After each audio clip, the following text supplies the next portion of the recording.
Welcome, ladies and gentlemen, to a whole new edition of Outside the Box Radio. I'm Alex Ansary, coming to you from way off the grid in the high desert, San Luis Valley of South Central Colorado. We have an amazing show for you tonight. Max Igan is our guest. TheCrowhouse.com is his website, and he's got a number of podcasts that I recommend listeners of this show take a look at. It's a great addition to your iPod and great information for other people to listen to. Max has a lot of very interesting philosophical ideas on the nature of reality, the systems of control, and of course, real tangible solutions that are available to all of us. So we're going to be talking about a lot of things with Max tonight. But first, I have a very special announcement. And I want to thank Bob in Chicago who called into the show when I was talking to Freeman about a month ago. I'm going to be flying to the Free Your Mind Conference coming up in Philadelphia, Pennsylvania, April 25th, 26th, and the 27th. I will be speaking on the topic of solar flares and their effect on human consciousness, cycles of war that correlate with periods of solar activity, in particular the solar maximum portion of the 11-year solar cycle. And so I'm very excited to be able to present my ideas to so many of my peers, so many friends, so many people that I've interviewed on the show over the years, but I've never met. In a way, I kind of see the Free Your Mind Conference as a pilgrimage of like minds. And so if you have a chance, go ahead and go over to freeyourmindconference.com.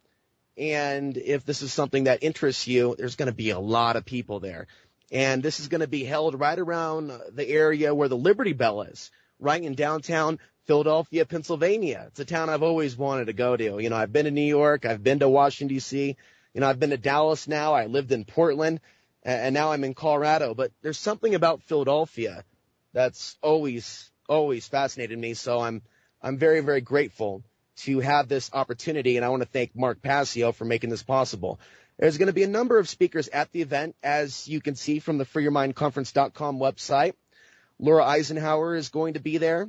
So will be Bob Tuskin, who we talked to last month, I believe, or the month before. Lennon Honor, Kathy O'Brien, Jim Fetzer, Alfred Weber, and a whole host of other individuals. And again, this is something that I kind of need right now, being haven't been out in the desert now since November 17th. And so with that, we are now going to go to Max. Max, are you with us? Certainly am. Thanks for having me on the show again, Alex. Nice to connect with you again. It is. I believe I talked to you last time when I was still living in Portland, Oregon, before I left the West Coast on Access Television. I think it was the first year that you started doing podcasts. Was it 2008? I don't think it was 2008. It might have been 2009 or 2010, but it was a really, really bad connection. I was living right up in the mountains, and I had a wireless connection, and it just kept dropping out, and we just couldn't even get a conversation going. So I remember it being a very disastrous day. So it's nice to talk to you with a good connection, brother. It is. Thank you very much. You know, because I've been off the grid. It's every week it seems that I'm driving to a different place. Now, you talked about going to Peru recently and having an expansion of your consciousness, a new awakening, and new concepts that flooded into your mind after this trip. Tell us a little bit about what Max has been doing and some of the things you've been talking about lately on your podcast. Well, the trip to Peru, like the experience that I had there was quite remarkable, really. I mean, it was more of a confirmation of what I'd been saying for so long more than anything, but it was a really remarkable series of synchronistic events that created that whole trip around the world that I did last year. And the fact that I went to Peru first, and this was like a gift. I just got gifted this 10 days in Peru.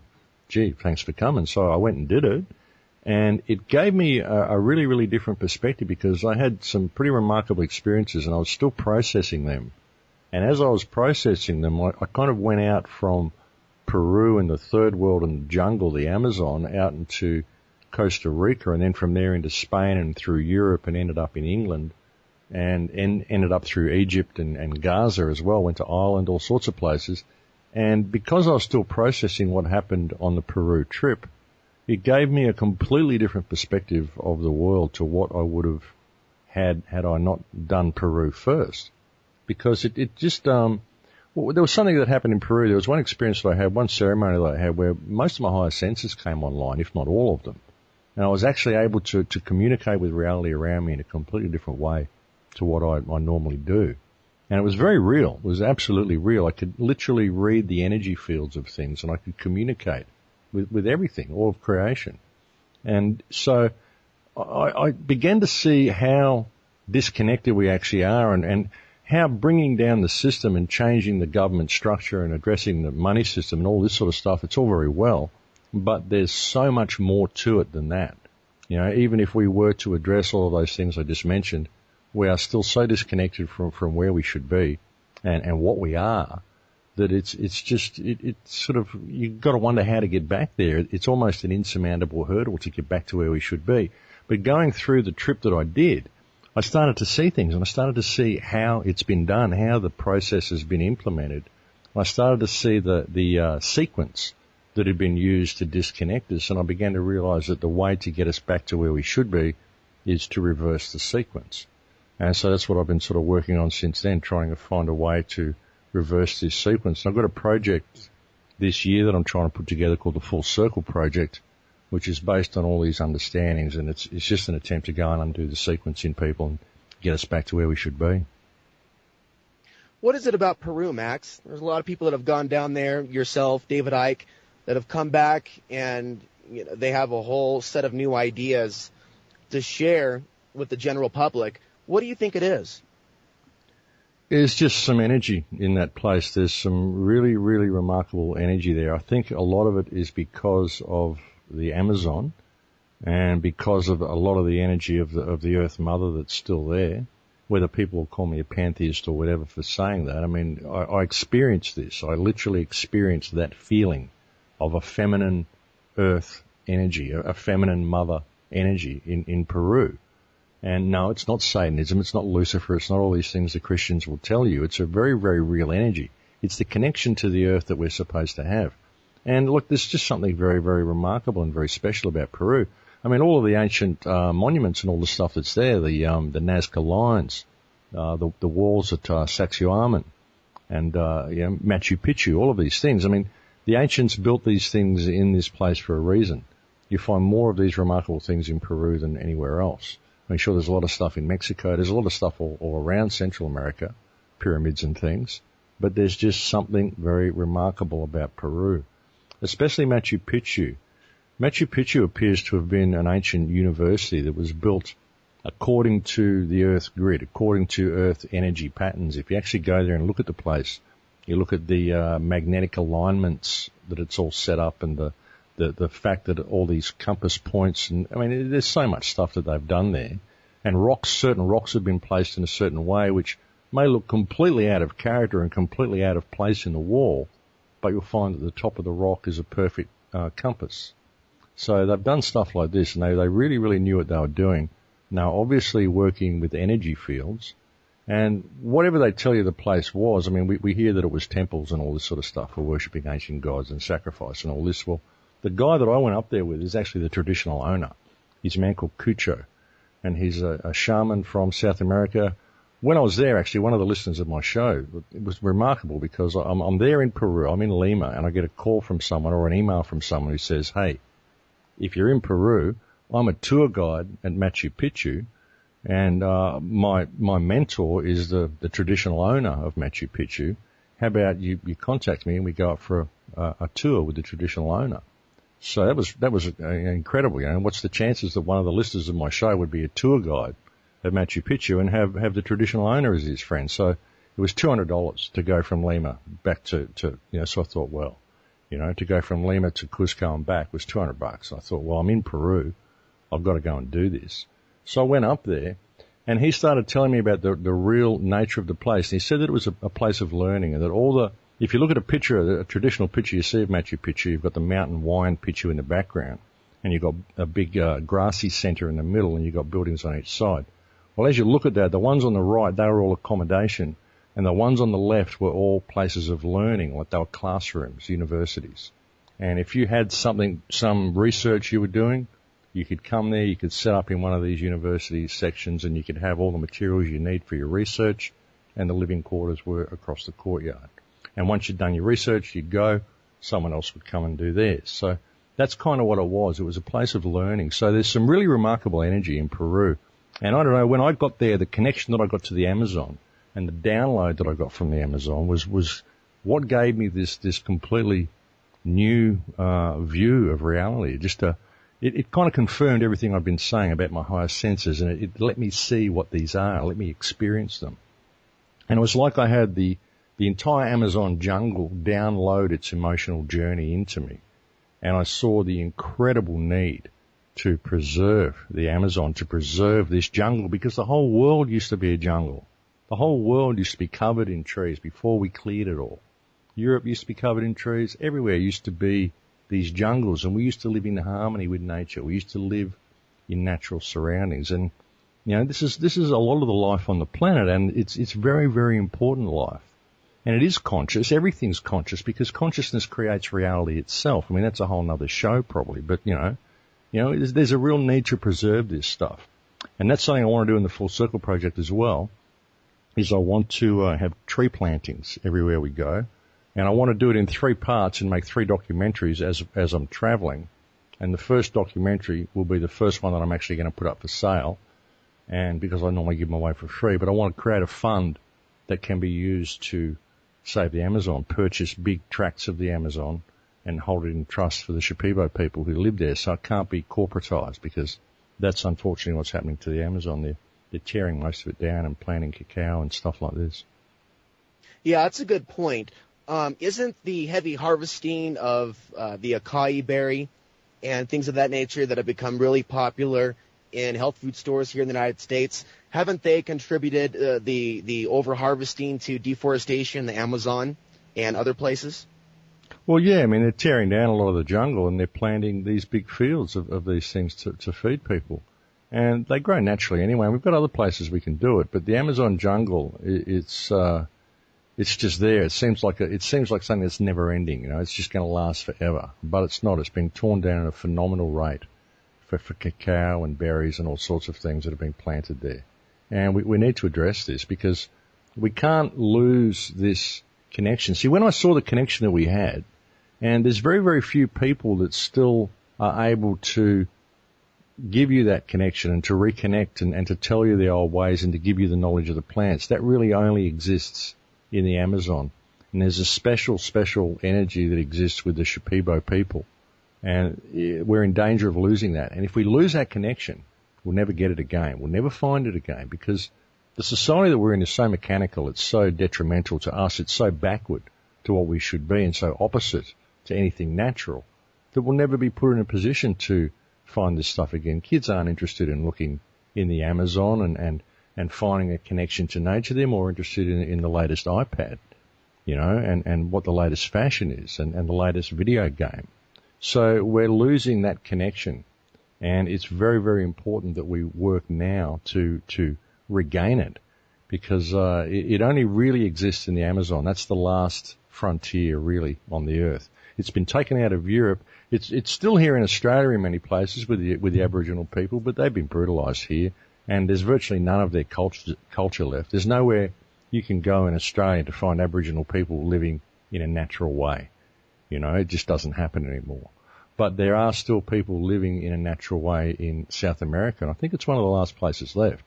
I mean, there'd be little pockets in New Guinea, there'd be little pockets here and there around the place, perhaps in Burma, stuff like this, but you know, most of it is in the Amazon. That's the last vestige of natural humanity, and it needs to be preserved at all costs, because otherwise we won't have a way back. We won't have a way back to what we should be. And I'm not saying we should all go and live in caves and all go and live in the jungle and wear reed skirts and hunt with bows and arrows.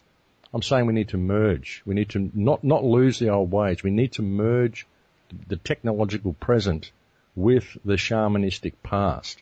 We need to merge it together, because that's how consciousness evolves. You've got to merge the past with the present to create the future. This is Fibonacci sequence. This is how it works. And it works for consciousness as well. It works for everything. It works for all growing stuff and all matter And, of course, it works the same way for consciousness. So we need to pay attention, and we need to preserve these old ways. And that's what I'm trying to do with this Full Circle project. I want people to become aware of it, and I want to show them a way back and a way of reining this system in. I mean, we can't let this system go on the way it's going. You know, the ship of state is heading for the rocks. It's heading for the waterfall, and it doesn't look like anybody's at the helm. So we've got to rein this in, and that's another thing. People are always wanting to just collapse this system, but really we've got to rein it in. We've got to bring it back under control, and we've got to reverse the sequence that's brought us to this point. You know, that's the way I believe it's got to be done anyway. You know, Max, I listened to last for your podcast last night before I went to sleep, and then even after I went to sleep, you know, my iPod just kept going on repeat. So it was good to get freshed up with some of your recent topics. One of the things that you were discussing is the artificial geometry that is all around us and how it affects us on a conscious level, perhaps subconscious level. And, you know, I've thought for years about how out of balance we might be just from the fact that we live in square homes. And right now I'm living in a circular home, a yurt. And even though that's also artificial and nature is based on spirals, a circle is definitely much more natural than a square. And I can tell you, Max, I have felt the difference.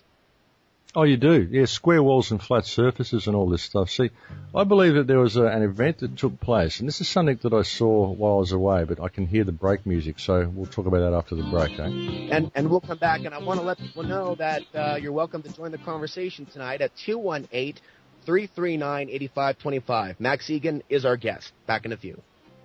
Well, how early were you when you started to, question your reality, look into what we call the matrix? Was there a critical point in your time where everything shifted for you all at once, or was it something that was incremental over time?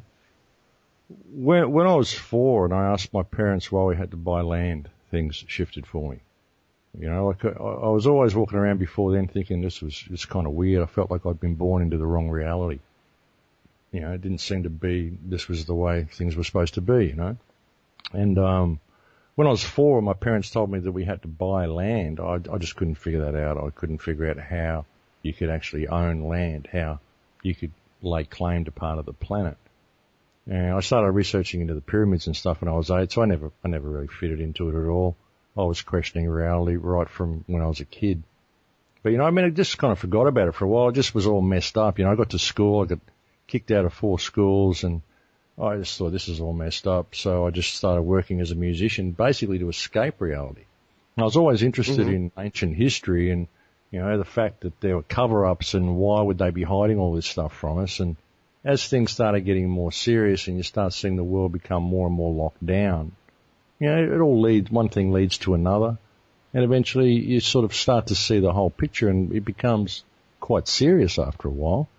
And then when September the 11th happened, I thought, well, hang on, time to put the guitar down and actually start speaking out to people about all this because it's important. So, yeah. Yeah, it's interesting looking at even the lyrics of certain rock groups from the 1980s that aren't necessarily the most vocal when it comes to politics, but there's a lot of messages embedded within their lyrics. You know, I was listening to Wasted Years by Iron Maiden the other day, and I never really noticed one particular part of the song, the lyrics, but it stood out to me. And it was basically, you know, I don't remember the exact lyrics, but, you know, this isn't about looking back in the past, all those wasted years. It's about realizing that we are in the golden years, and this is the time to make our stand. And, you know, there's just so much beautiful poetry and information about this matrix we live in that we often find in music. Another example is Pink Floyd's The Wall, both the movie and the analysis of the lyrics. And I remember buying a book called Which One's Pink, which is authored by Roger Waters and someone else. And it's a song-by-song psychoanalysis of the deeper message that he was attempting to send to his audience. Oh, look, fantastic stuff. I mean, Roger Waters is a very, very intelligent man, and he's always been trying to send this message to the world to just wake up. I think one of the greatest albums ever released is a Roger Waters album called Amused to Death. Absolutely fantastic album. If you haven't heard that one, Alex, I recommend that you go and have a listen to that album. It'll change your life. You know, it's a very, very it's a critical examination of the human condition, and it's very, very good. And the subtext, the subtext and the underlying message of the album is absolutely fantastic. So look at that one. Yeah, but he's a very intelligent man, and it's always been there in the music. They're trying to tell us to wake up, and I think this is one of the most important times in human history. I really do. I think this is the first time we've had the tools that we need to make change, and this is the first time we've really been, almost spiritually evolved enough to be able to deal with it and do it properly, Absolutely. There's also another band I'll mention that's out of Europe. It's called Ladytron, and they have a lot of also interesting messages about our reality. So, Max, I kind of want to talk to you about the pros and cons of what we call where we're at in the so-called movement. There's a lot of things that you brought up in your recent podcast that I've been saying almost word for word the exact same thing, but in a different way. And a big problem that I see is this illusion of separation, the competitive nature, competitive drive, that sometimes pits alternative media hosts against each other instead of working on a collaborative basis, a collective, if you will. And one of the things that's always troubled me as someone that's been in the alternative media since 2004 is the fact, and I actually did change my location, Max, and went to Dallas to help someone start their own alternative media network, which was supposed to be about a network where people can watch a variety of different hosts, people like Vinny Eastwood, people like myself, people like, some of Anthony Hilder's video, The Corbett Report, and some other shows that currently air on Access Television. Unfortunately, that project was truly based around how can he, the guy that set it up, that was organizing it, get as many Federal Reserve notes in his pocket as possible. And his business plan was not exactly what I would call the most legit. I've always felt, and I was kind of ranting about this the last segment of last show, that has been our biggest downfall as a so-called movement, our inability at times to come together and work together and bring our resources together, our minds together. I can see people that have interests in art work together. I can see people that have interests in yoga or dance or other forms of human expression work together. And I can't help but feel that it's very important to me to bring this issue onto the air, that we have to look at, we've come all this far and we're working to expand consciously and become better people. But it seems like there's a lot of road work that we still have to pave, that we still have to create to get to that place to where we are a collective force, a peaceful force to be reckoned with. Well, look, there is, and unfortunately a lot of people, their egos get in the way, and you get into a position where you've created yourself online and you end up with a revenue stream, and you kind of get a little bit attached to that revenue stream, so then you've got a vested interest in maintaining the fight. And that's what a lot of people do. A lot of people, we're running programs, Alex. Everybody's programmed to think in certain ways and to react in certain ways. And a lot of people are running the program of the fight. A lot of people have been speaking out against this ruling elite and this Illuminati and this horrible corporate system for many years. And it's all they know. They've gotten very good at it. They've gotten very knowledgeable about it. But it's all they know. And they can't imagine a life without the struggle against the system. It's about the struggle. It's about the fight. It's not about winning. It's not about what we would do if we changed things. And it's about the fight. And my opinion is more valid than your opinion. I've got my view, and this is the way it works. And anybody who disagrees with me must be Illuminati or working for the other side, And this is what's going on. And when people, you'll find that you have a difference of opinion with someone, they'll start making up hate videos about you and saying that you're a shill, you're this and you're that. I get it all the time because I have a difference of opinion with them. Then they'll open other accounts and they'll come and they'll start arguments with you on thread, and they'll wait until you lose it and you say something, like just go away. You'll say something rude to them because they push you so far. They go, oh, look, got him. Look what he said. He said something rude. See, he's not perfect. Oh my God, he's human. They do this. They do this to try to trap you and pull you away from what it's all about. So you've got to wonder where these people come from, whether they're plants or whatever. But a lot of the time as well, you've got people in the truth movement, and they're attacking this big ghost, this big machine that they can't really get to. They go online, they air their frustration, which is simply a way of thinking that I'm undermining this big beast, but I'm not seeing any change. The world isn't changing, so they get frustrated. So then they find someone they disagree with, They attack them because they get a response. They get a result. Gives them the energy that they need because they're, expending all this energy in fighting the system, and they're not getting anything back. They need a result. They need energy from the fight in order to continue the fight. They don't get it from the system, so they attack alternate research workers. And if we could just unite, the whole thing would go away. If you can't fight it, it's a cloud. It's just an idea. It only exists on paper. We made the whole thing up. The all-powerful Illuminati is only as powerful as we believe it is. That's why they put signs everywhere. All you got to do is have a few people who control the movie industry and the music industry, and you can put Illuminati signage and stuff everywhere. You put it in corporate logos, put it all over the place so it looks all-powerful, so people perceive that it controls every aspect of their lives. It's all-powerful, and there's nothing you can do about it. But it's only as powerful as we believe it to be. I think that if it was that powerful, they wouldn't have to put the stuff everywhere to tell us how powerful they are and make sure the program sticks, because that's what they do. But whatever they try to do, every time they've tried to lock us down, which they've been trying to do for 2,000 years, every time they paint us into a corner, we just cut a doorway. We always do. Human consciousness creates things. We're incredibly resilient, and we keep finding new ways out. You just can't keep us down no matter how much they're trying. They just can't. And all they're really doing is waking more and more people up the more they try to keep us down. But, we will figure this out eventually, I hope. But there's a lot of division in the truth community because everyone's got a different perspective, and everyone, too many people want to be the guru. They want to be the one that everybody looks up to. I'm the man in shining robes who saved the world. They all want to be this way. And it's not the way to think. I mean, I just present my perspective to people. Do I always get it right? Probably not. But I do my best to just bring my perspective to the world and to say, well, I see a really simple problem and I see a really simple solution. But the first step of the simple solution is for all of you people out there to understand the power that you've got. You've got to realize who you are. There's no one any better or any worse than you on this planet. We're all here equal under our Creator. Right. And everything below us is fiction. We made it all up, so they've just got to figure that out, Alex.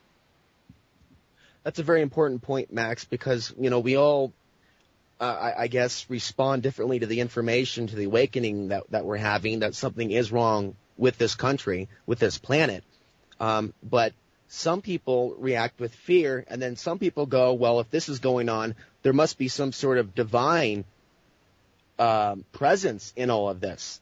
Perhaps it's happening for a reason. Perhaps these things are happening for us, not to us, in order for us to evolve on a soul level. And Max, one of the greatest things that's frustrated me for some reason recently, especially around this 2012 period, is that there's two major polarities that I feel, perspectives that are out of balance with reality.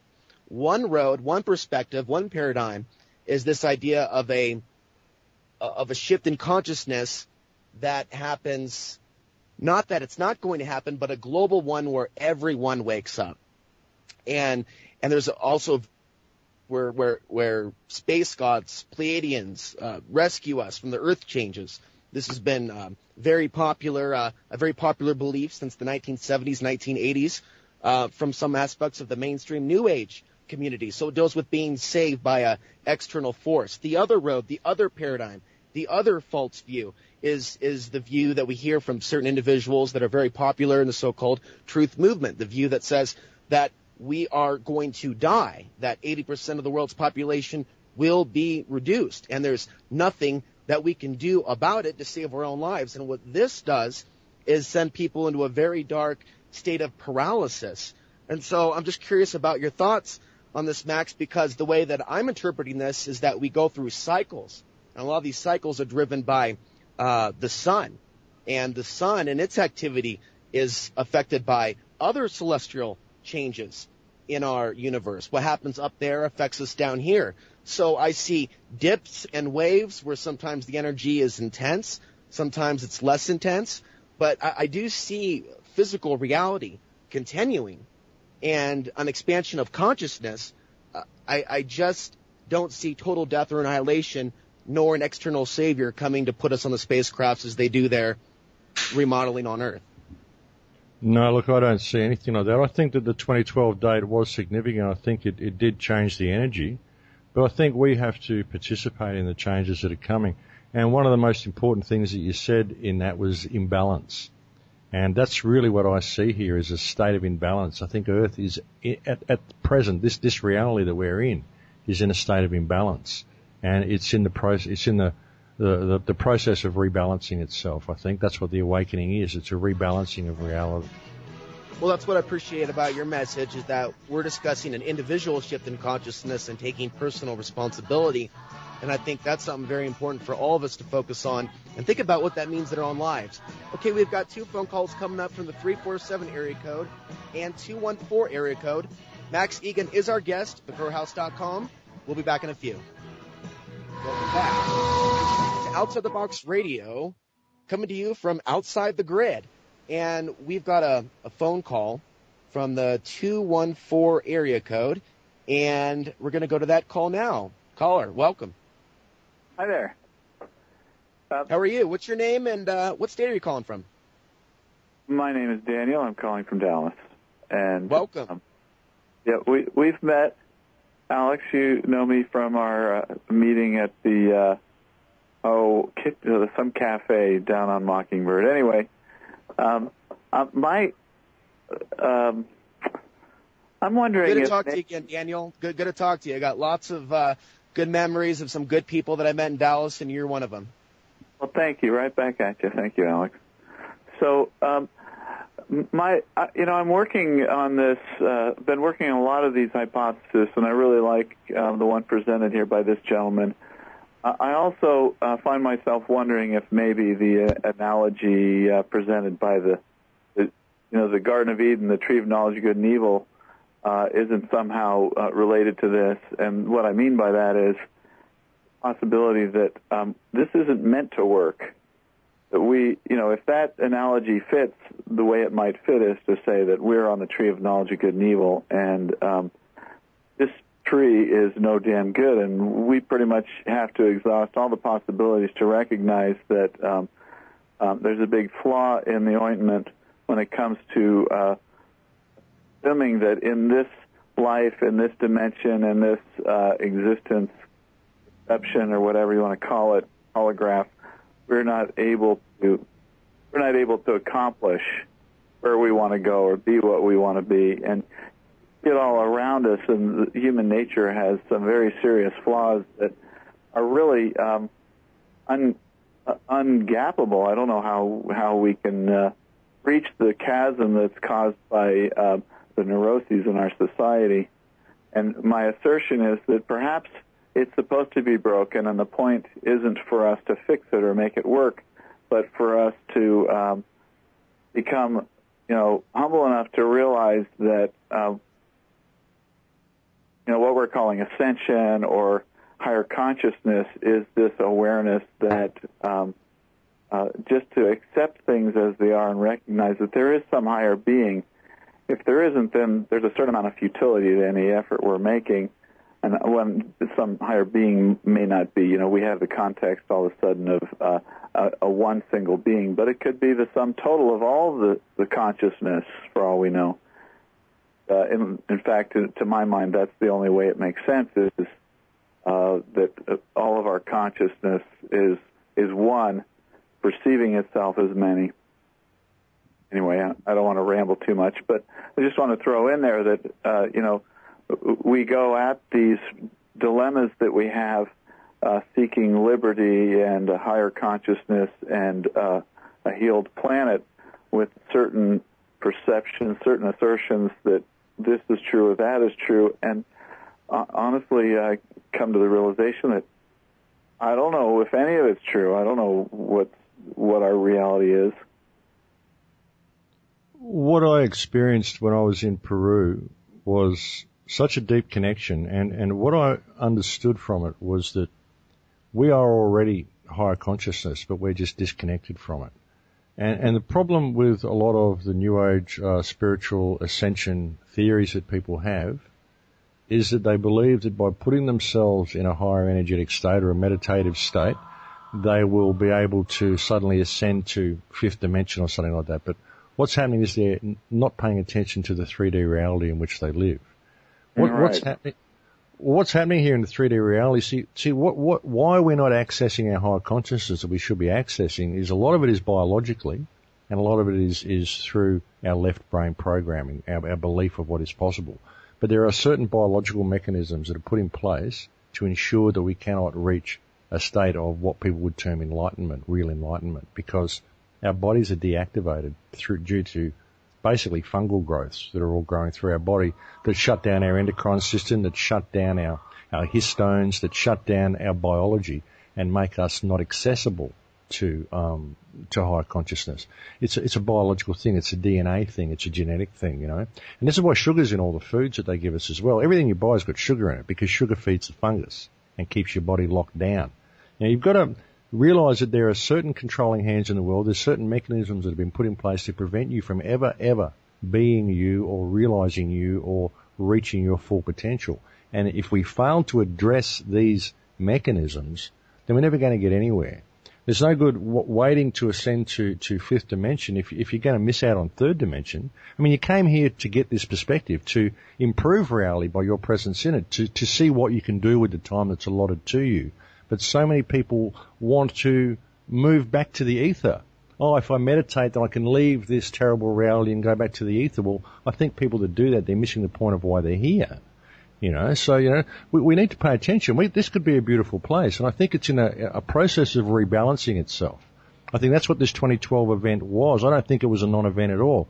I think the energies shifted in December 2012, and consciousness is now in a state of rebalancing itself because it's starting to understand what the actual problem is, and that a lot of the problems that are keeping consciousness down are physical 3D problems. We just have to pay attention and get involved.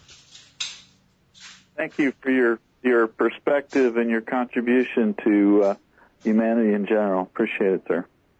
Well, thank you for saying so. Pleasure to talk to you. Likewise. Yeah, and thank you, Daniel. Yeah, that was a great call, by the way. You brought up some really, really good points. Thank you, Alex. You guys have a good night. Great show. And I just want to comment briefly and then go quickly to our phone call from the 972 area code. I think it's really important for us to examine what solutions we're capable of manifesting, either on an individual level or working, you know, as a collective with others, whether we're living off the grid, trying to develop our own independent societies. I want to talk more with Max in the second hour about working with the system as opposed to alternate communities. I think Max and I have some disagreements, but we also have a lot of things that we agree on, so we're going to try to find the middle place.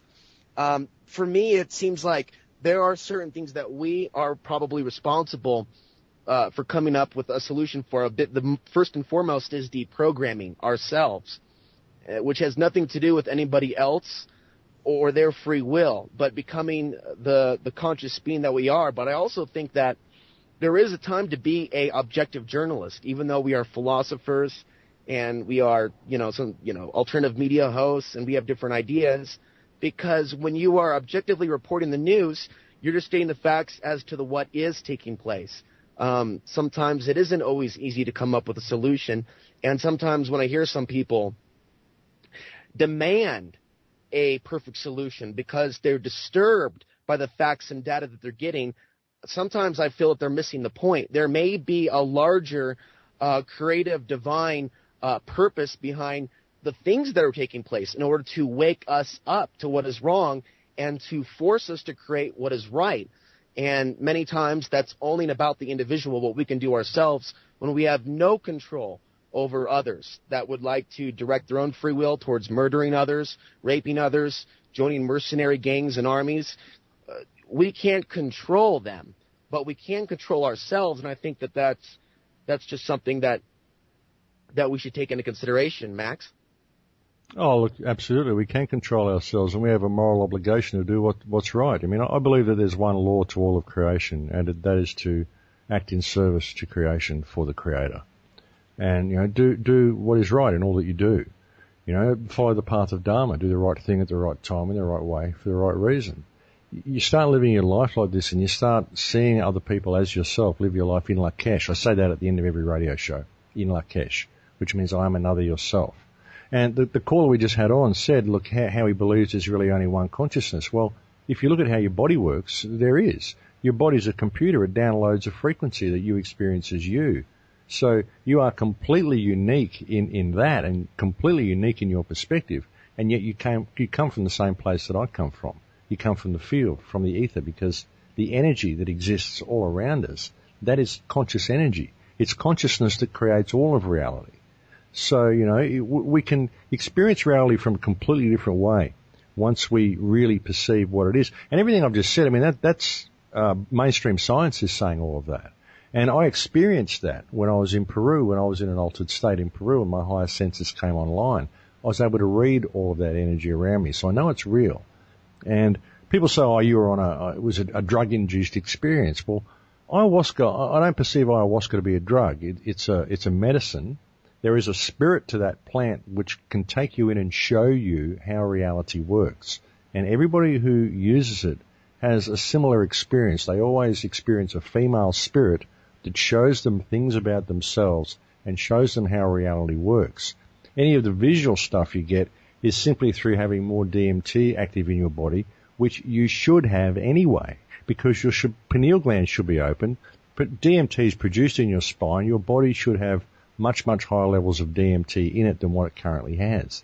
And that's one of the reasons we don't see outside visible light. So this is why it's important to preserve these traditions, and it's important to look at reality from a bit of a wider perspective than most people do. But, if you have an order to do something and you have a moral obligation to do otherwise, then you always should go with the moral path, the moral high ground. You should always do this. If we were to live our lives in Lakesh and live our lives in a state of respect for each other, I think we could change the world very quickly. Yes, a wider perspective indeed, not looking at the universe through the lens of a McDonald's straw. And with that, we're going to take a break. Max Igan is our guest, and we welcome your phone calls, 218-339-8525. Max's website is thegrowhouse.com, and when we come back, we'll take our phone call from the 972 area code. Hour 2 up next in just a few. Okay, and we're back. Now, we have another phone call from the 972 area code, and we're going to go ahead and bring that up right about now. Caller, welcome. What's your name and state? Oh, hello? Welcome. Oh, hello. Thanks for calling in. And who might this be? Lindsay. Well, welcome to the show. I followed kind of Max's other interviews, and I have to agree with a lot of things that he's presented and that he said. It's very interesting. I'm wondering about his opinions on some people are feeling that they're moving into kind of a multidimensional existence or reality. I mean, I kind of have felt that myself. I was just wondering, his opinions on that.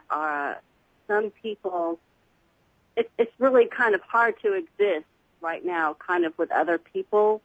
It seems like they're in a slower mode of thinking and thought, and they can't really relate to anything you have to say or anything that you perceive. And I'm just wondering if you feel that just kind of this multidimensional existence, past, present, future, all kind of coinciding at once, at certain times, during the day, or, just really psychic intuition type bursts happening. You know what a person is thinking. You can almost see through walls and know what's happening on the other side. Sometimes it's kind of scary. I know it has to do with just the oncoming energy fields that are solar energy fields, energies from the center of the galaxy, and even the center of the cosmos. I've perceived that for many years. I've felt that for many years coming. And it's been kind of painful because I feel like something, awful things have been putting obstacles in the way of that development. But I just want to know his opinions on multidimensional existence. Is it something that you think is real happening? Oh, absolutely, absolutely. I mean, you're multidimensional beings, but even when people say multidimensional, I think a lot of what they're experiencing is actually the rest of this dimension. They're coming online. So we're only experiencing about 3% of this reality that we're in. There's all this stuff that exists outside visible light that we're not experiencing. a lot of the stuff that I experienced in Peru was all of these higher senses coming online. And the people you're talking about, these people are probably cut down a lot of sugar and stuff in their diet. So the fungal growths are starting to leave and the systems are starting to come back online. So I believe the Earth is in a process of rebalancing itself. I think consciousness is in a process of rebalancing itself.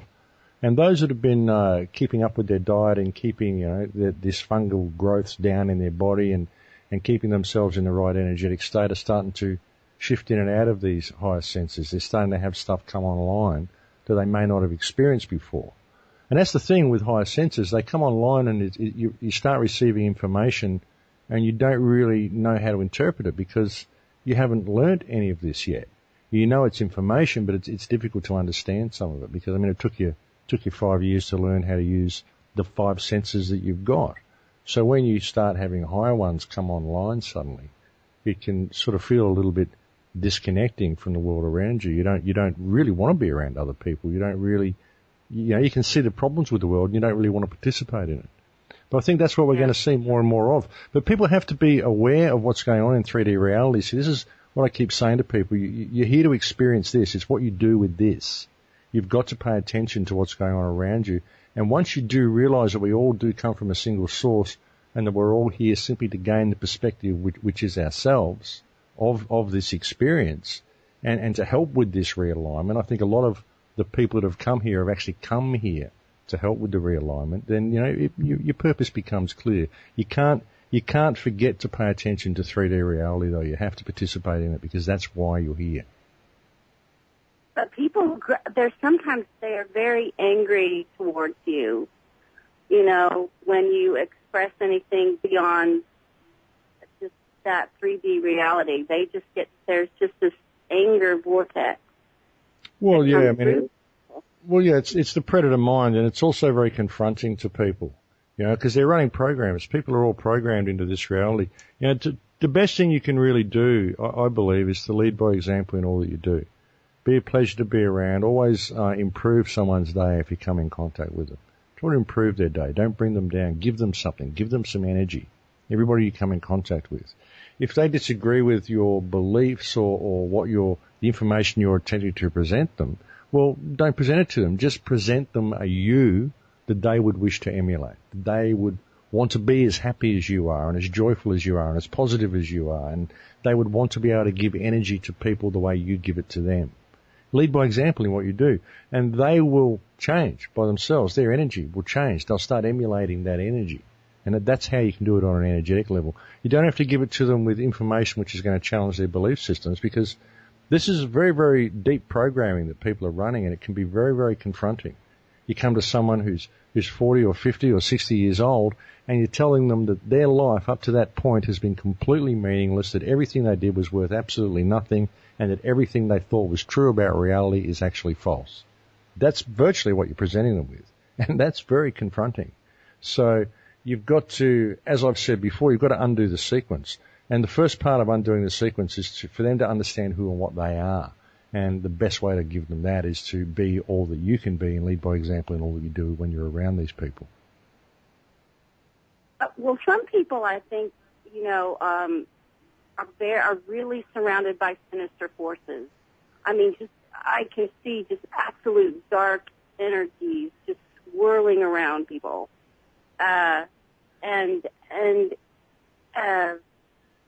It's sometimes it's really scary to encounter that, and these people are really kind of possessed. And I don't know whether to call it archons. It almost seems like this energy is a mechanical energy that's being produced almost like from an artificial intelligence somewhere. And it is comprised of this absolute dark energy and somewhere, some other dark dimension. And you see it just like wraith just surrounding people. You're right, Maggie. It's all over the conspiracy research community, the anti-human almost sentiment, the anti-spirituality aspect. And there's a lot of truth in what you're talking about. One of the things that I was relieved about when I left Portland, where I was doing my television show for 6 years, is that I no longer was glared at by people in the supermarkets. or people in pubs or people in restaurants that would recognize me and the things that I talked about. It's a little different than just being online, because it was a community access TV show. It was my community. And so that was a lot to go through, to have people that you didn't even know sending you dark energy, glaring at you in public. And definitely that was a very tough experience, but that's also one of the beauties of living off the grid. I want to turn it back over to Max, because I know, Max, you've been attacked pretty heavily for every time you try to go in a more spiritual direction or understanding of what's going on. And how have you dealt with that? How do you shield that? How do you move beyond that so you're not affected? Well, it's very difficult. I mean, sometimes you do get affected. I get sucked in sometimes. People start baiting me on threads, and I'll get pulled into it. I will. I'll start making comments that are completely unconscious. A few minutes later, I think, oh, what did I say that for? And I delete it. And I think, why did I go there? Why did I get back to that point? And I find it interesting that I get pulled into it all the time. There's these forces that try to pull you in, and they succeed. I mean, I'm aware of all of this stuff, and I get pulled into it all the time. So I'm not perfect. I don't pretend to be perfect. But there is this predator mind that is there, that has superimposed itself over human consciousness. You called it the archons before, a very, very interesting concept, the concept of the archons, if you look at Gnostic teachings, the Nag Hammadi writings. I actually read the Nag Hammadi writings just before I left to go over on my trip overseas last year. And I saw a lot of evidence to support what they say in those writings. And you really can, if you look at our society, why it is so machine-like, why everything in our society is designed to mimic and imitate that which is natural, that which we already have. It's like we create these cheap, clunky versions of it. And why human consciousness and human science seems to be trying to reverse engineer life. Like, why are we looking for the God particle? What for? What the God particle? What a piece of material, a piece of matter that's going to create consciousness. We're not going to find it. Consciousness exists in the field. Consciousness is divine.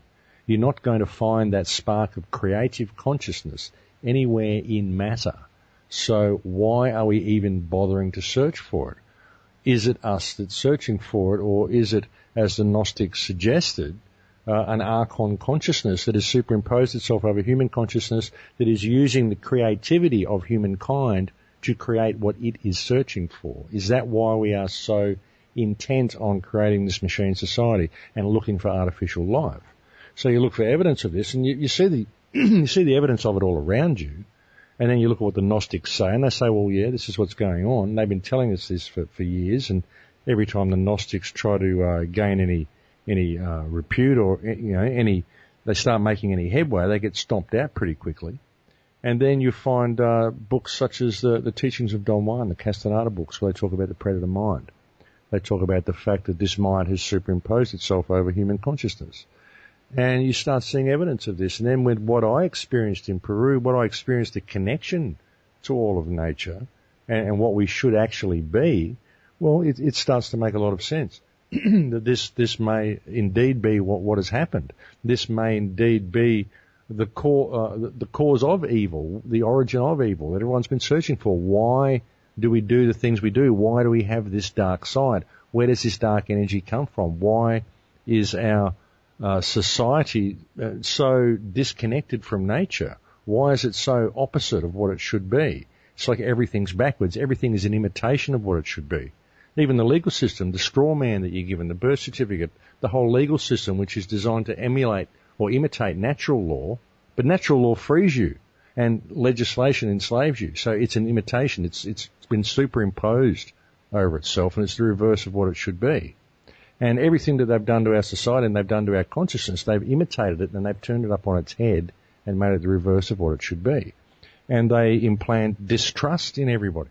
There's so much distrust in the truth movement. I get attacked all the time, and I do get sucked into it sometimes because I'm not perfect. Of course I get sucked into it. But everybody finds everybody else as a threat to their little boxed view of reality, to the program that they're running. And most of society, 99.999% of it is programmed. And people have to wake up to this and just let the programs break down. But they've got to be prepared to think outside the box. They've got to be prepared to step back and really look at reality for what it is. What will happen to these people? I feel like they're about to be left behind like zombies. You know, I think people who are waking up are sort of the survivors, and those people are just kind of going to be kind of the walking dead, just consumed by this sort of dark dimension. What do you see in the future? I see us leaving it altogether. I see the whole thing becoming good, becoming rectified. I think that we are connected to the field, all of us together, and I think no matter how much this dark Archon predator mind takes control of people within the system, I don't think that they're going to have a choice. I think that consciousness is going to realign itself as the planet realigns itself, as this reality realigns itself. And I think that our Creator, whatever you perceive that Creator to be, whether you perceive it to be God or whether you perceive it to be the Earth Mother or Yahweh or Allah or whatever you perceive your Creator to be, I would suggest that it isn't Yahweh though. That's another story. Mm-hmm. But whoever you perceive your Creator to be, I believe that the Creator has faith in humankind, in the mind of mankind. They have faith in us to be able to realign ourselves and take the rest of reality with us. You know, if human consciousness is all connected, then once this balance happens, once we start participating in the world around us and exercising the power that we naturally have, then things will naturally realign themselves and the rest of the world will come with us. But it's got to be done through participation in this 3D reality though. You've got to know the power that you've got. You've got to understand that we're all created equal by the Creator and that everything that exists beneath us is all fiction. We made the whole thing up. It's not real. It only exists on paper. And until we can respect ourselves enough to respect those around us and work in unison and harmony with these people around us, then it's never going to work. You know, I mean, you might find some person with dark energy you can't work with. Well, that's fine. Leave them be and work with someone else. But don't change your energy. Stay in that positive energy, even if they're dark. You can still love them. You can still see that they're only dark because they're programmed or they're conditioned to have the belief system that they've got. And the best thing that you can do is lead by example in all that you do and make sure you maintain the correct energetic state while you participate in the world. And try not to get pulled into the little confrontations. I mean, it is hard because, like I said, I get pulled into them. And we all do. And they seem to be escalating at the moment. There's a lot of this dark energy out there trying to derail this shift that's happening. Because the shift is happening right now. We are in the process of this shift right now. It's not something that was just they were going to flick a switch and it was going to change. It's happening over a period. Even the mind said that it will happen over a period. And we're in the process of it now, but people have to participate. So, it's Maggie, very intense. We got a break coming up. Go ahead, Maggie. A lot of great points, by the way. Okay, thank you. Oh, well, I'm just saying it's physically intense. I mean, I can physically feel when there's a great deal of solar activity, and it's, you know, how to deal with the kind of the pain that it causes, a physical pain. And we'll be back in just a bit. And I understand what you're saying, Maggie. There's a lot of people going through that. And that's why grounding and being around space and protecting the mind is extremely important. Welcome back, ladies and gentlemen. 218-339-8525. Max, you were telling me something very interesting during the break relating to the Nagamati text, which refers to the archons and the demiurge and this matrix-like system of control. What did they have to say about the sun? Well, when the Earth was created, apparently Sophia was created. The Earth was a creation of Sophia, basically. Sophia morphed into the Earth, if you will. This was according to the Nagamati text. But when the sun was created and this whole solar system was created, according to the Gnostics, the sun, whose name is Sabaoth, actually aligned itself with the Earth. And they agreed consciously, a conscious agreement to always act in harmony with each other, which is why the sun has increased in temperature like 30% in the last few thousand years, but the temperatures remain the same on Earth. And when there's sunspot activity, there's certain things that happen with human consciousness, and we have a very, very symbiotic relationship with the sun. I mean, all life on the planet is a result of the sun. If the sun wasn't where it is and we weren't there in relation to it, then there would be no life. And it's very interesting that Earth is an organic planet in what is essentially an inorganic solar system, and that this particular solar system is based very, very heavily on celestial mechanics and mathematic principles.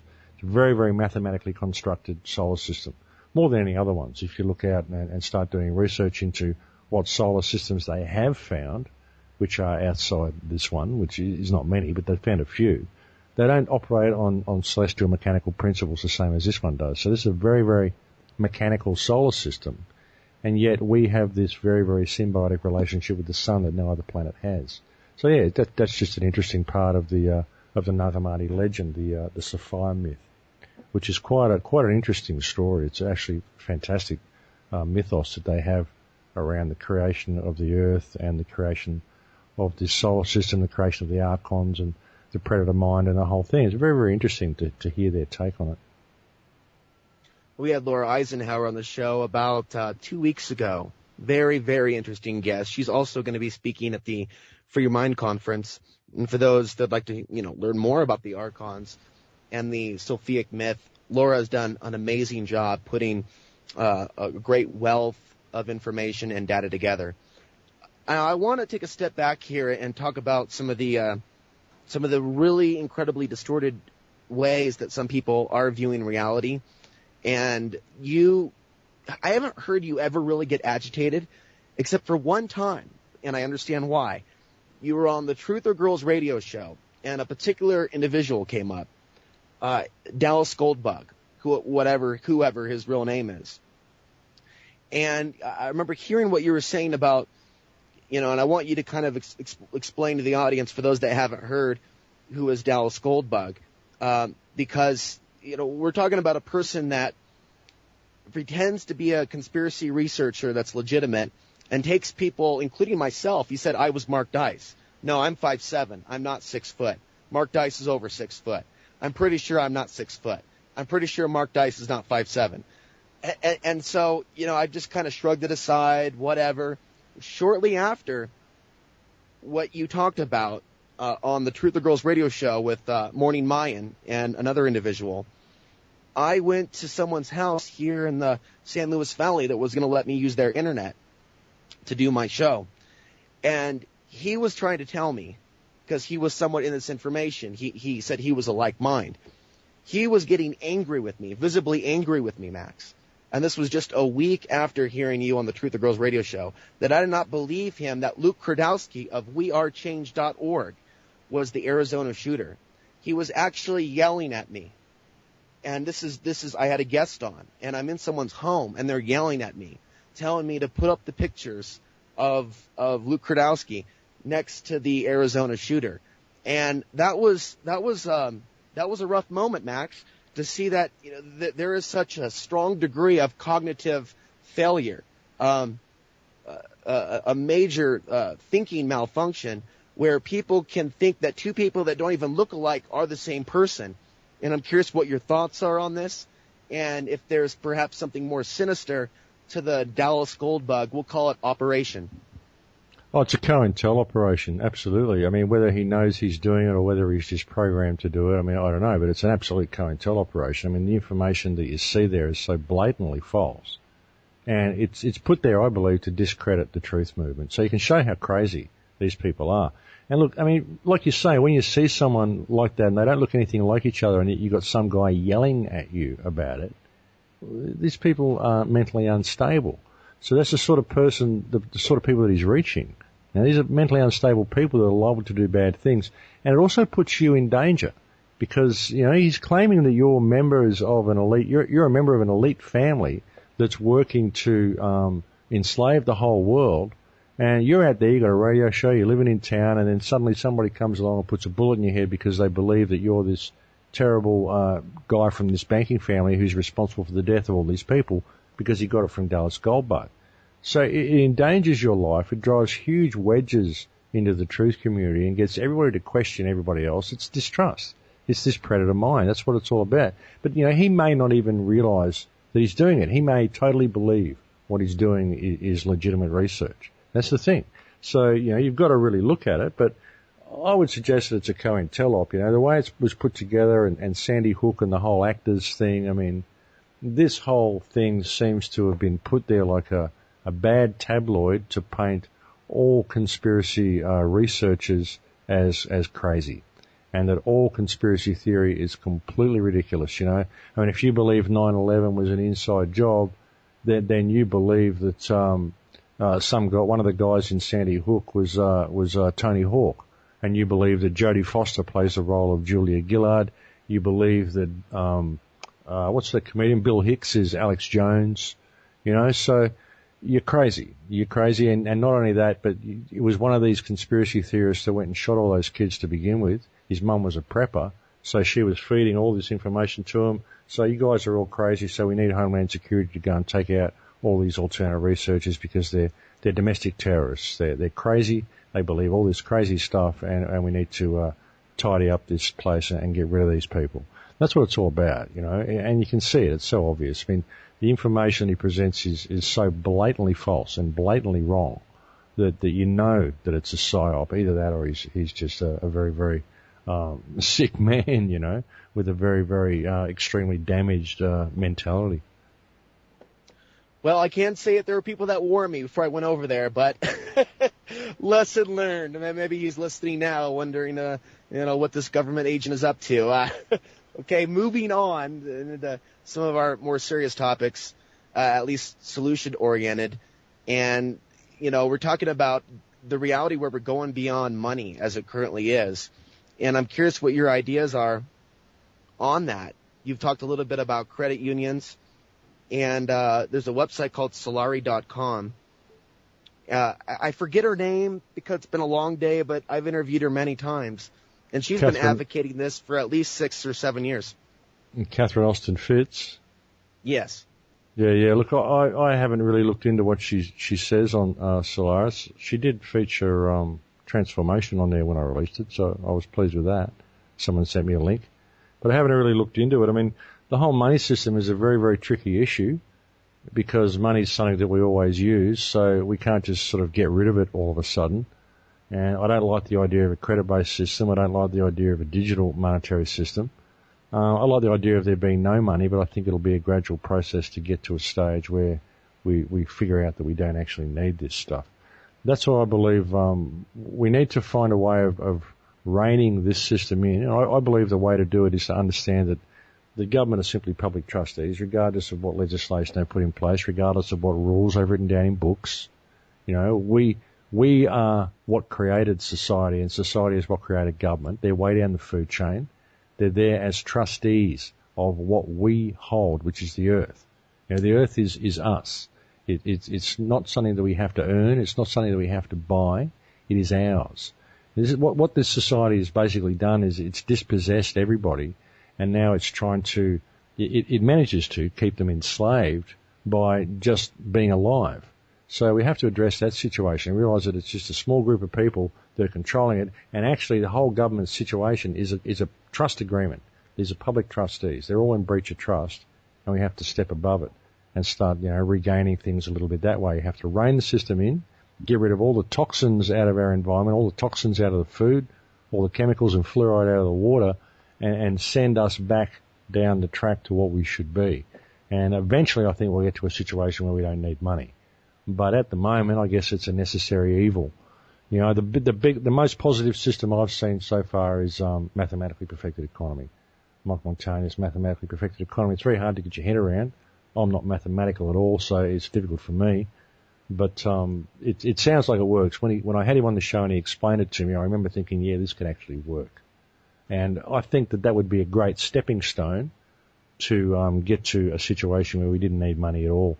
Because really, I don't think we would need it. If we come back online, if our higher senses come back online, which will only happen once we get the toxins and stuff out of the environment, then I don't think we'll need it. People think that they can't imagine a world without money, they can't imagine a world without commerce, but I think it all comes down to a state of your consciousness. And I think that once their higher faculties started to come back online, they'd soon realise that reality doesn't work that way at all. And take a look at this for those listening. There's been a lot of information that we've seen about the sun. and the Earth's weakening magnetic field, and holes in the Earth's weakening magnetic field, and information that is indicating that M-class flares in the future will have the effect of X-class flares. And because we have such a strong dependency on a centralized electric grid, if something were to impact that, it could impact banks, it could impact satellites. It doesn't mean that we couldn't bounce back from it or that it would be permanent, but at the moment, it could cause a serious malfunction, breakdown of the world economic system.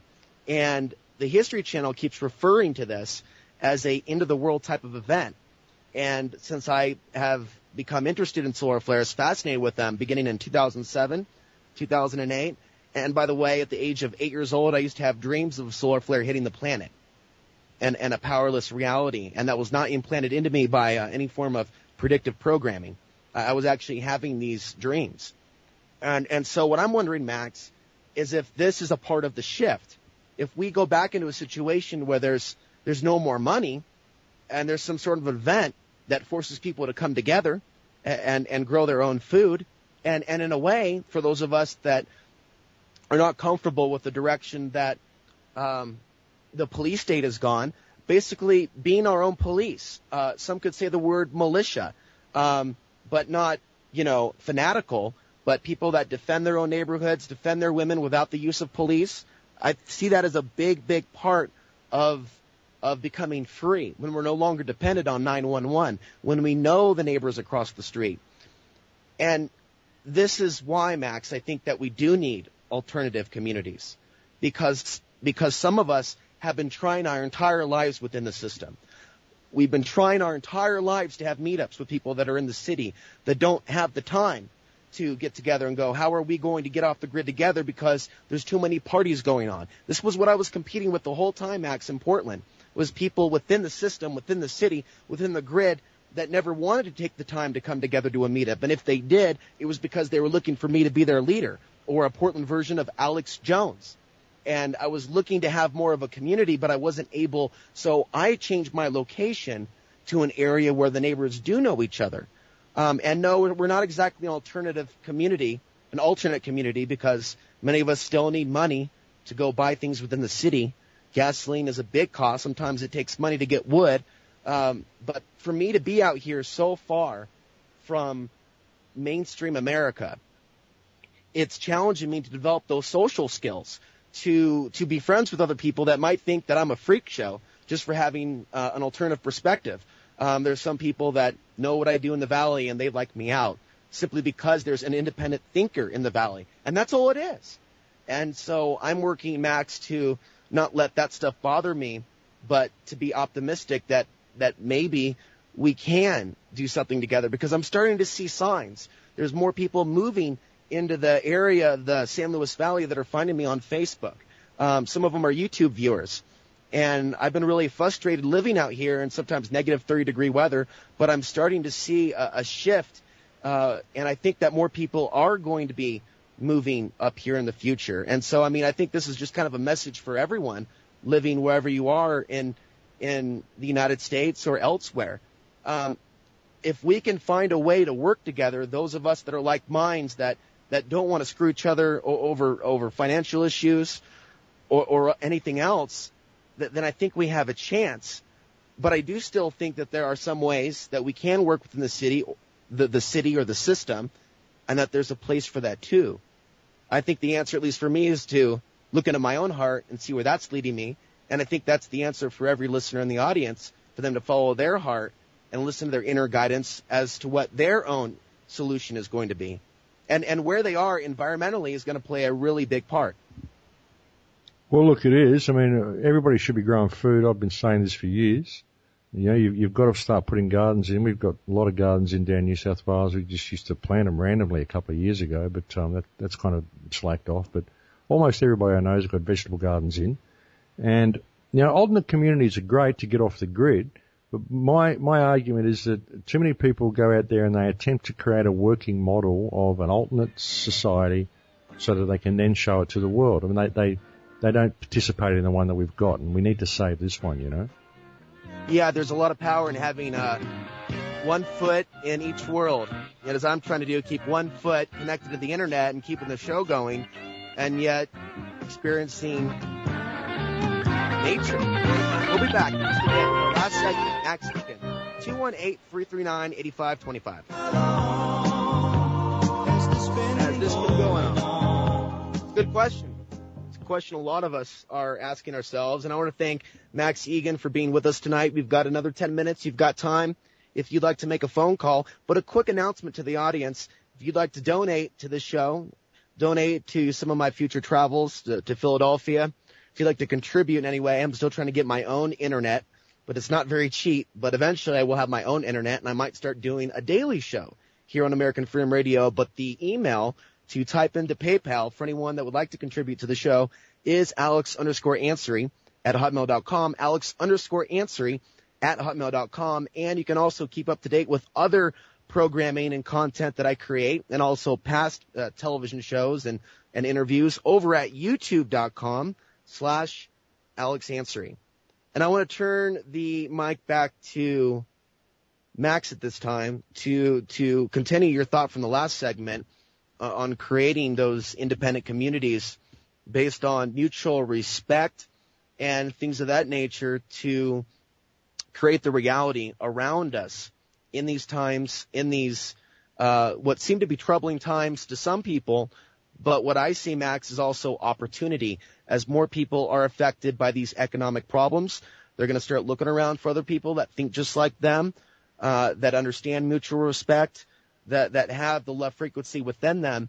And as we start to do that more and more organically, everywhere we are, whether we're off the grid or on the grid, when we start to really see that those steps moving forward, we're going to see some beautiful change. Yeah, well, absolutely. I mean, a lot of people, they want to build alternate communities and get off the grid, but they go away to do it. They disconnect from their society to do it, and they want to create a working model so they can say, see, look what we can do.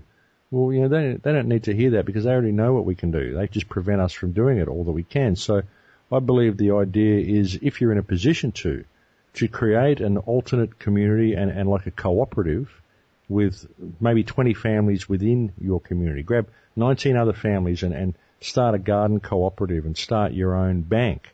I mean, all this sort of stuff. You can do all sorts of stuff to disconnect from the system and create ripples in your own community. This is something else that I'm going to talk about in the Full Circle project. It's called UAC, the Urban Agricultural Cooperative, that we want to set up. And you could do one of these in every town. And you could basically create your own system of funding for your own projects and your own things that you want in your community by means of these cooperatives, these alternate communities you can create within your community. And that way we don't leave this community behind. Because if we leave it behind, we've got to remember that the ship of state is heading for the rocks. We can't allow the ship of state to continue in the way it's going, in the direction it's going. So there's no good stepping away and building an alternate community over there. We need to create ripples within this community and rein this system in while we still have the means to do it. And I think we will.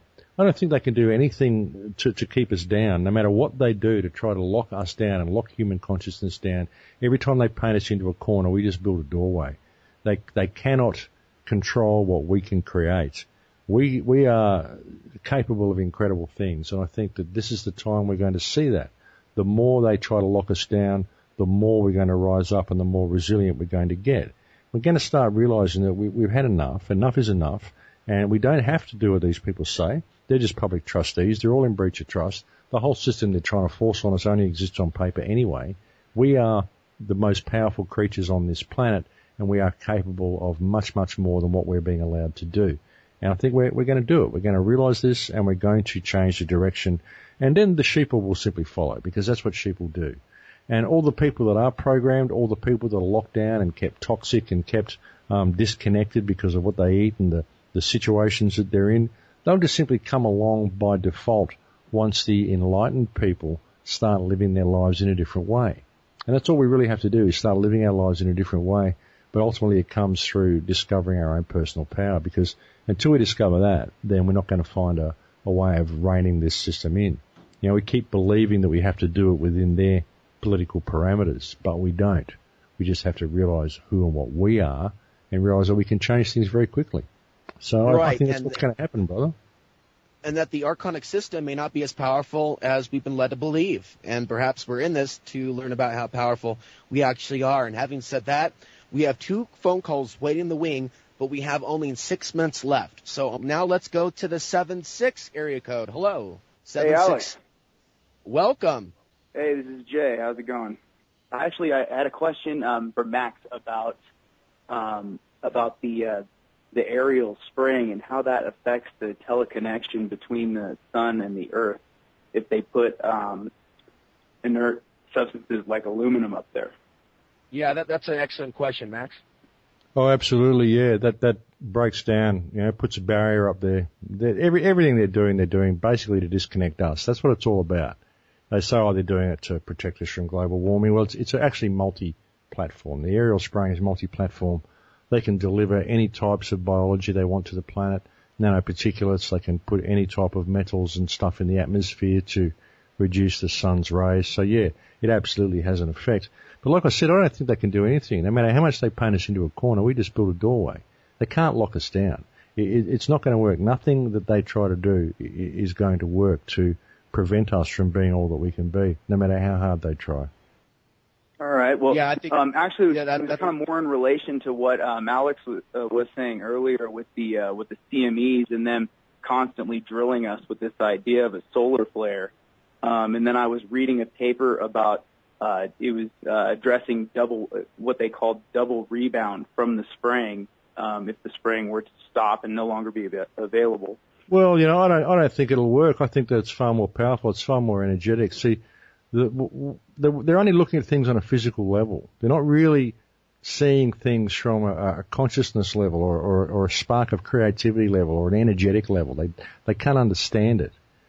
So I think that what's happening will not just be merely physical, and there is no physical barrier that can be put between who you are and an elevation in consciousness, between yourself and the energy that comes from the sun or that comes from the center of the galaxy or wherever it's coming from. But I don't think there's anything that can really disconnect you from reality completely. Nothing physical that can do it, because you're an energetic being. You're an electromagnetic being. Everything you experience is electromagnetic, and the whole universe is electric. It's living conscious energy. There is no physical barrier that can be 100% effective against that energy. I think that no matter what they try, I think they're doing it all out of necessity. They're not doing it because they think, well, it's going to do this. They're doing it because they have to, because consciousness is rising.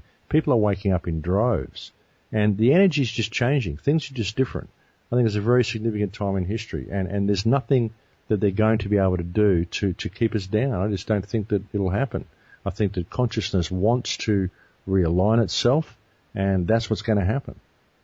Well, I want to thank you, Jay, for the phone call. Now I got to go move now to the 505 area code, but before I do, I just want to say there's been some theories, ideas, beliefs about the harmonic convergence, an energy shift around the year 1987. And I remember being 7 in 1987, and that's when I saw my first chemtrail. So I've always wondered if there's a correlation between when they started to spray and when we started to go through this shift. And with that, let's go to the 505 area code. You've got about 1 minute. Welcome, caller. Hey, I was just going to comment on what he said about the fact that there's nothing they can do to stop the consciousness awakening. And, okay. I was just wondering, do you think that that's what this whole World War III thing that Albert Pike was talking about, that was going to usher in the new consciousness? Do you think that's why they want to start World War III, is so that they can stifle the blooming of consciousness in us? Yeah, look, it's multi-platform. A lot of it's codes, a lot of it's rituals, just blood sacrifices. There's all sorts of reasons to do it. But they've got to keep us in fear. They've got to keep us in that fear energy. And even when we think of sunspot activity, and it's the end of the world. Well, no, it's only the end of electricity. It's not the end of the world. It's very, very different than the end of the world. So everything they do is about fear. They've got to keep us in that state of fear, in that state of lower vibration, because when we're in that state, we don't really have the ability to discover ourselves. We don't really have the ability to stand in our power. That's the most important thing that they're trying to prevent, is from us discovering who we are. So, that's what everything is ultimately related to. It's all about that, and it's all about trying to keep us down. But like I said, I don't think they're going to be able to do it.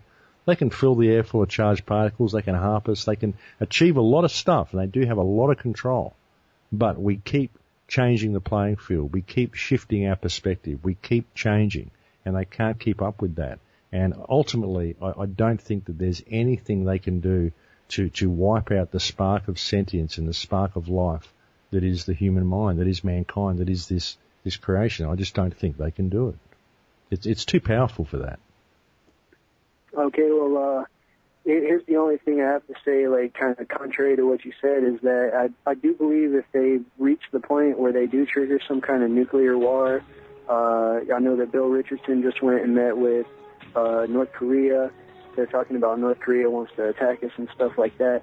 I do believe that once this war goes hot, that there really isn't going to be much that we can do to stifle the regress back into the dark ages for us. Well, and that's why I think a very good point. Right now. That's a very good point. We'll keep exploring that idea and a few other things, and we'll talk a little bit about North Korea in a future episode. Thank you for your call, and thank you, Max Igan, for being here. My pleasure, Alex.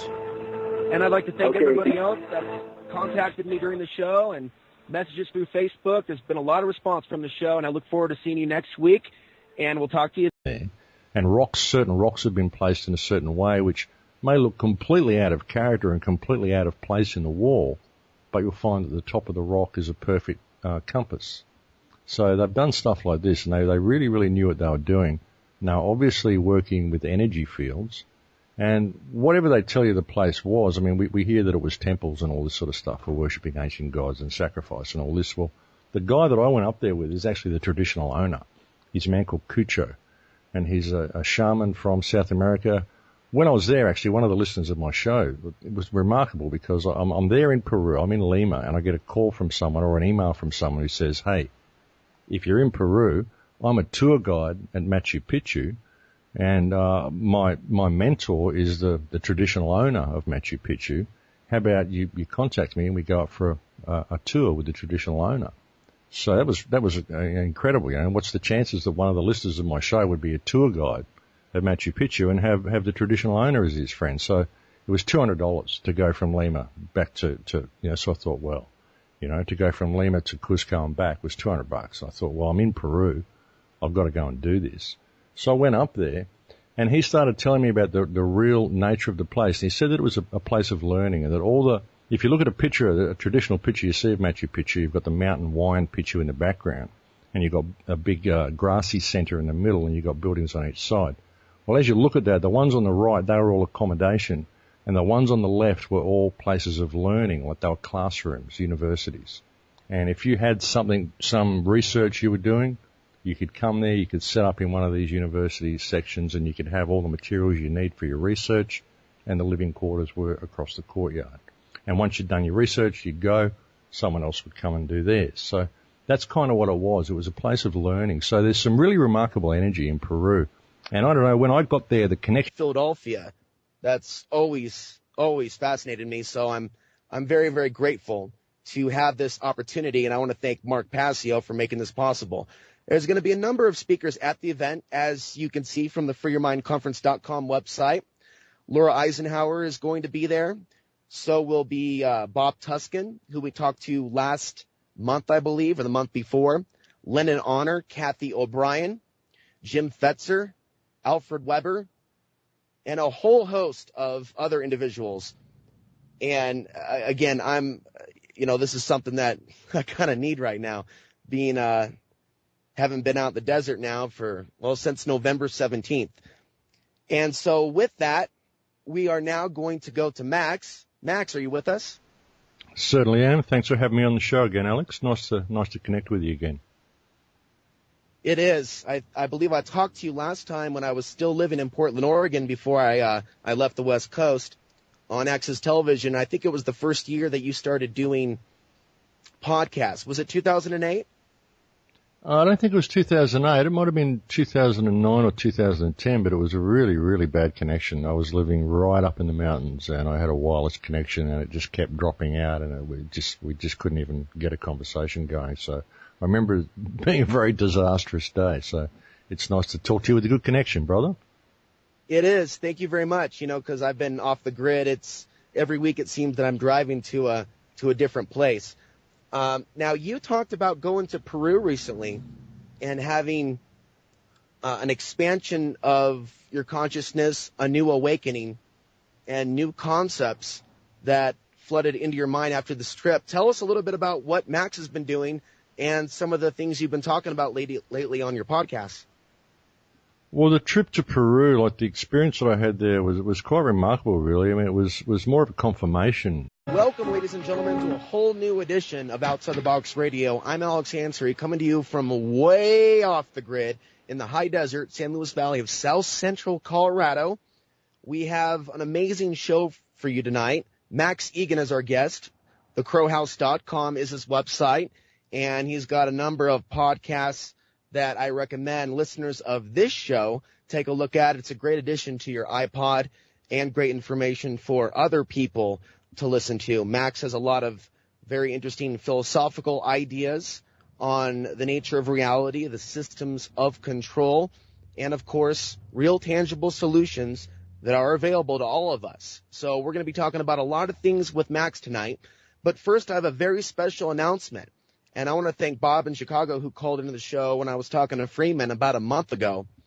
I'm going to be flying to the Free Your Mind Conference coming up in Philadelphia, Pennsylvania, April 25th, 26th, and the 27th. I will be speaking on the topic of solar flares and their effect on human consciousness, cycles of war that correlate with periods of solar activity, in particular the solar maximum portion of the 11-year solar cycle.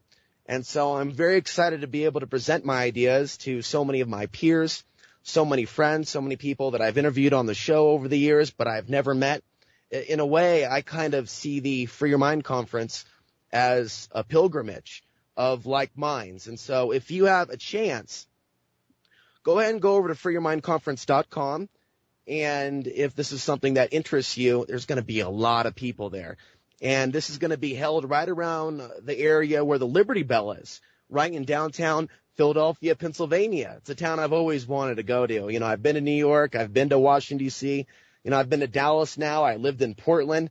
And now I'm in Colorado. But there's something about of what I've been saying for so long more than anything, but it was a really remarkable series of synchronistic events that created that whole trip around the world that I did last year.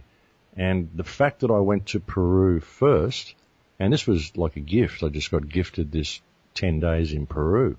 Gee, thanks for coming. So I went and did it. And it gave me a really, really different perspective because I had some pretty remarkable experiences and I was still processing them.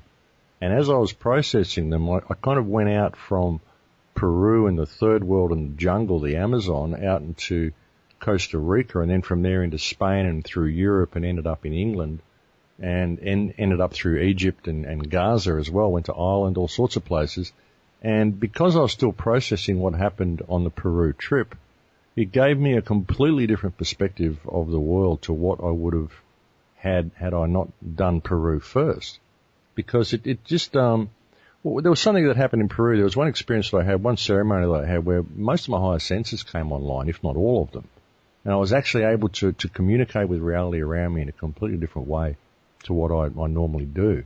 And it was very real. It was absolutely real. I could literally read the energy fields of things and I could communicate with everything, all of creation.